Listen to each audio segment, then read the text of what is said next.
Well, speaking of influential, we move on now to the story of Helen Thomas, the longtime White House correspondent who died this July at the age of 92.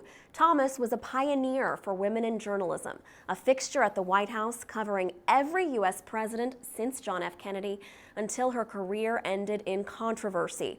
VOA's Julie Taboh interviewed Thomas a few years back, and she talked with me about her life and her legacy. Helen Thomas always believed journalism was her calling. I love history, and I knew this would be the place where I could always keep learning. Thomas, of Lebanese extraction, majored in journalism in college and joined United Press International soon after graduation. She stayed with UPI for 57 years. Well, when you first meet Helen Thomas, she's quite small physically, but once she started talking, she's just this fireball of energy.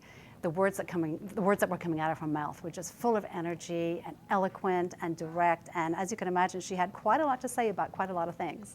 And how did it come about that you were able to interview her?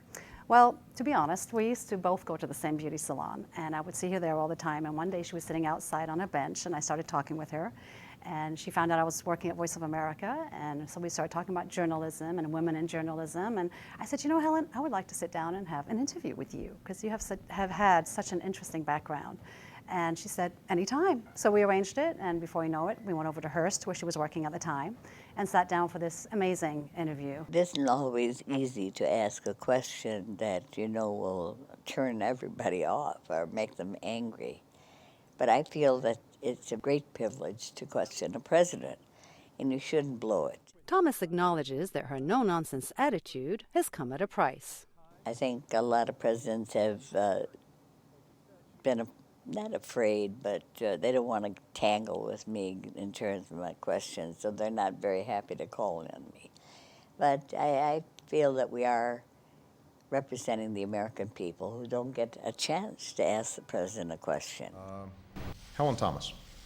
How would you describe her impact on the field? I think she had a tremendous impact. I think here was a woman who was not afraid to sit in that front row seat and take on huge responsibility of having that position. She felt it was a great honor and privilege to be able to sit in a seat and question our leader, our president, on sometimes very tough issues, whether it was asking President Bush about the war in Iraq, whether it was asking previous presidents about prickly situations that they just weren't comfortable, and they would call on her and she would ask these questions, and she would often put them on the spot, as we have seen time and time again in the videotapes.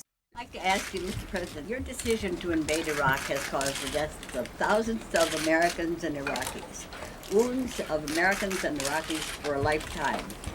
Every reason given, publicly at least, has turned out not to be true. My question is, why did you really want to go to war? I think your premise, and all due respect to your question and to you as a lifelong journalist, is that, you know, I didn't want war. To assume I wanted war is just flat wrong, Helen. While Helen Thomas will be remembered as a pioneer in the White House press corps, her own hope was to be remembered for something else. I did seek the truth, painful as it is, and justice. And I think that's what she will be ultimately remembered for, is she went after the truth, no matter how difficult or uncomfortable it was for our leaders to answer.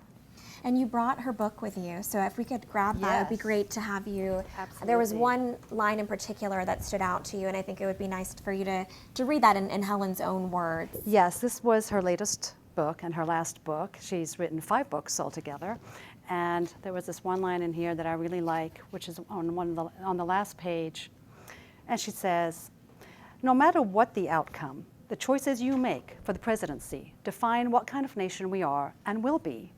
As a people, who are we? The answer is embodied in the person who occupies the Oval Office." And I think that pretty much sums up how she thought of her position and the responsibility that she felt, and ultimately saying that we as the American people need to make sure that we select leaders who really reflect our beliefs and value system.